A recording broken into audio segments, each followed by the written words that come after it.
For many years, this engraving was thought to be a simple scene of everyday life in Europe at the end of the 15th century.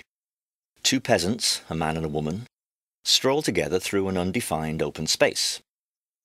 The woman clasps a shawl about her and looks out at us with a calculating expression on her face. The man, who carries a long-handled frying pan and a wooden spoon in one hand, seems to be distracted by a fluttering bird perched on his shoulder. In fact, the print illustrates an episode from a book that became very popular in Europe at the time. Dürer had designed woodcuts to illustrate an edition of the book, called Der Ritter vom Turm in German, The Knight of the Tower in English, during his stay in Basel in the early 1490s, though his designs did not at that point include any that referred to this particular story. The tale is a comic one, involving deception and discovery. A man owned an eel, which he kept in a tank, intending at some point to serve it up as a meal.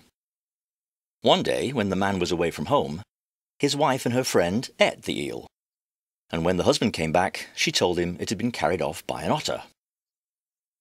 Unfortunately for her, the couple owned a talking magpie, who told her husband the truth, which prompted him to scold his wife severely. To get her own back on the magpie, the wife caught it and plucked all the feathers from its head.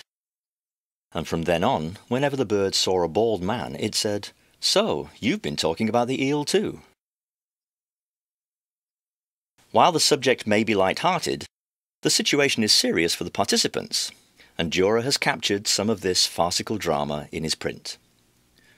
The suspicious look on the wife's face, the magpie spreading its wings as it whispers the truth into the cook's ear, realization dawning in the eyes of the portly peasant.